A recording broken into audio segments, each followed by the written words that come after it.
government of Wahid, saying that, implicitly arguing that that the Chinese would otherwise get a toehold. In this particular case, Nasheed has shown to everybody, he's shown to the Indians, he's shown to the world that he is a friend of India's. And I think it's in India's interest to support what's happening. So you're saying that India stood on the sidelines then? And India stood on the sidelines. I think India made a big mistake last year when we came out in support of Wahid, and I think we have to avenge that mistake. We have to say now that there must be a transitional government. First of all, Nasheed cannot be arrested, because if he is arrested, the Maldivian Democratic Party, of which he is the leader, will be out of the elections, because he's really he's their best candidate. That's number one.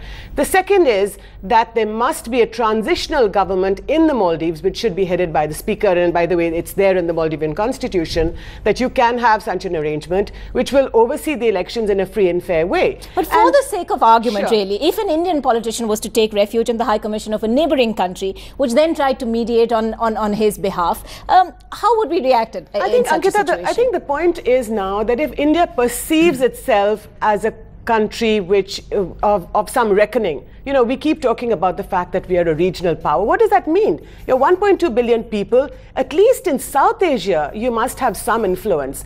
And by that, what I mean is that obviously you cannot intervene on the side of a dictator or in favor of somebody who's done something patently wrong. In this particular case, Nasheed was ousted in a coup. Remember that.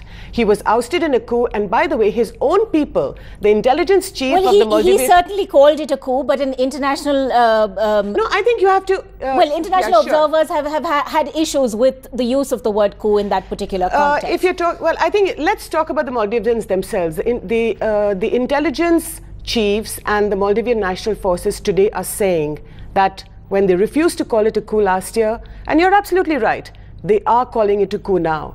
And yesterday, when Nasheed walked into the Indian High Commission, and it was really interesting, as you're pointing out, the Indian High Commissioner wasn't even there, and I think he sort of flew in later because he was in Delhi at the time, and he flew back to Mali. So what is happening now is that I think the Indians realize that they made a mistake last year.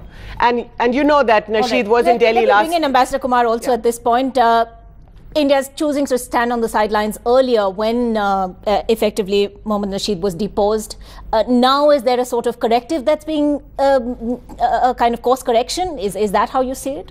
Well, actually, I think this is certainly a delicate situation, and there's no doubt that the relationship continues to become more complex as the time passes.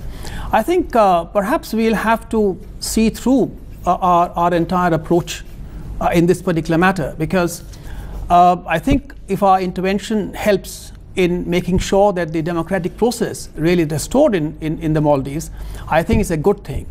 As I see the situation there, of course, is that there's the whole polity is fractured, and you have a situation of 30 years of Gayoom's soft or hard dictatorship, after which you have Nasheed taking power, and then you get into this kind of a complication.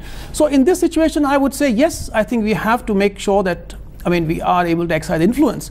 But ultimately, our objective really should be to see that the democratic process there is restored.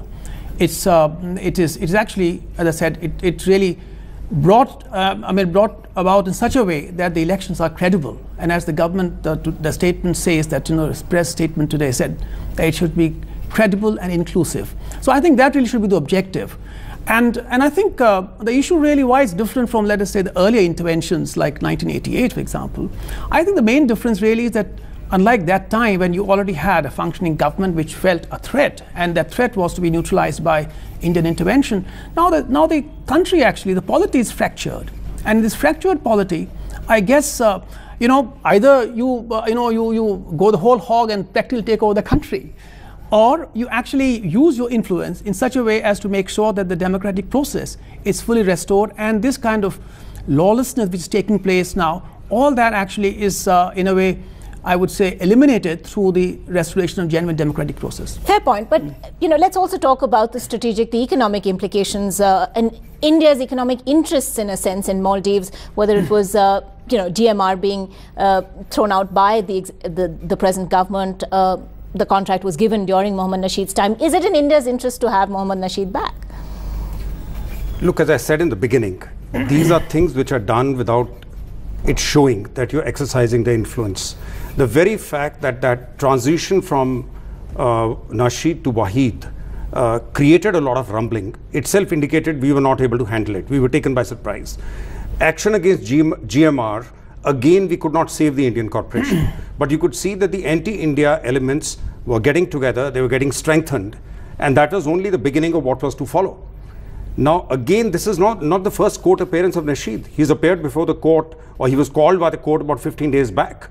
Why were we again caught by surprise? The High Commissioner is not there. We knew when the date is there. So these are palliative steps you take in advance. It's a country of 330,000 people. For God's sake, if you cannot deal with it and anticipate the problem and deal with it deftly, where it is not visible your action. For instance, now his staying on within the High Commission compound is painting him as an Indian stooge. How effective is he going to be in the election that comes? Perhaps it might have been better. Fair point. Do you think, you believe that there's a negative perception there? No, I don't think so. I don't think he could be painted as an Indian stooge. The fact is that last year when he was ousted in a coup, it was India that went against Nasheed and supported the government of Mohammad Wahid. And they basically said that Wahid is the new president. So today when Nasheed walks into the Indian High Commission and seeks refuge, remember, Ankita, that last week he was in Delhi and he met senior officials of the Indian government. I believe he met the National Security Advisor, Mr. Shiv Shankar Menon. And clearly, I think the Indians are beginning to realize that what happened last year, if it was a soft coup or a coup, however you want to describe it, it was, it was something that they didn't understand, that they didn't realize, and that therefore the decision that they made was not the correct one. And today, I think they are taking steps, they are taking corrective measures, which is why you see the Foreign Minister, Mr. Salman Khurshid, is speaking also, in very sort of moderate tones. And I think after a long time, India is doing the right thing. I think India should stay the course and now continue to put pressure on Wahid and to say that you have to step down and that there must be a transitional government, which the constitution of the Maldives allows, where the speaker is sort of supervises elections. And there's no, and absolutely I would agree with Mr. Yogendra, with Ambassador Yogendra Kumar, that the polity... So a transitional government in a sense, I mean, an unstable Maldives, just what would that mean for India? Ankita, this should have been done from last year when we knew the transitions created a problem. Now to say that the government of India is waking up now and National Security Advisor is wiser is not really, is begging the question. You have to be ahead of the curve. Yeah, well, we should have anticipated never. this. Yeah, and that is what the job of a National Security Advisor is. You anticipate things beyond the horizon. When they've hit you on the head, then obviously you start picking up the bits. That's the point I'm making. That today it's got messy. Any intervention you do will be messier. And perhaps you'll have to do it beyond us. Or if you take it halfway and then don't intervene, and then it makes it worse. When it's letting a deposed president come into you and seek refuge in your High Commission, how messy is it really? It's quite messy, but I think the irony is, as Ambassador Yogendra Kumar pointed out, in 1988 when Rajiv Gandhi was Prime Minister, India intervened in favor of the dictator, at the time Abdul Gayoom. Today the dictator is behind the scenes, playing behind Mohammad Wahid, which is the current president, and now India should intervene in favor of a democrat, in favor of a friend of India. Nasheed has shown very clearly that he wants to be friends with India, that he wants to Indian interests must have a place in that very strategic place in the Indian Ocean, and I think we should go for that. All right, I'm afraid we will have to leave it at that. It's time for a very quick break on Left, Right and Centre.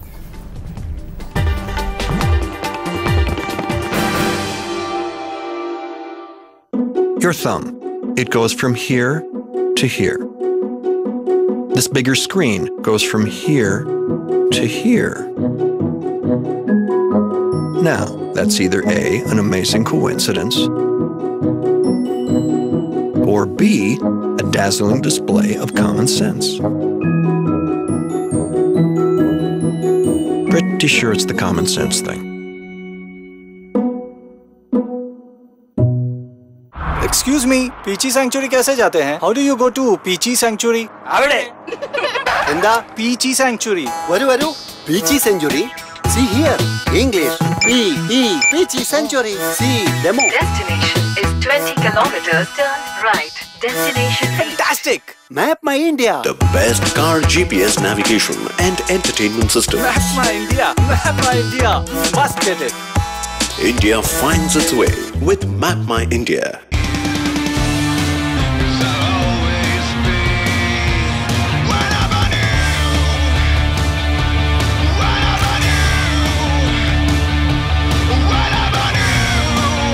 Challenge the limits in the all-new Safari Storm, the real SUV.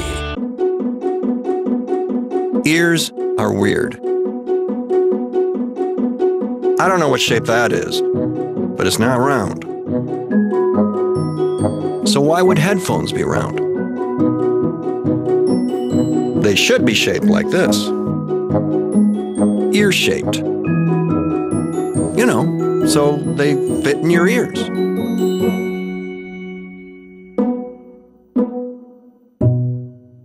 If you see blood when you brush your teeth, here is one thing you should know. The difference between this and this could be this. Try new Parodontax toothpaste. Parodontax has 70% specialized ingredients that provide daily oral hygiene and plaque removal to help improve the health of bleeding gums. Remember, seeing blood when you brush can be a problem, which could be the difference between this and this. Parodontax for people who see blood when they brush their teeth.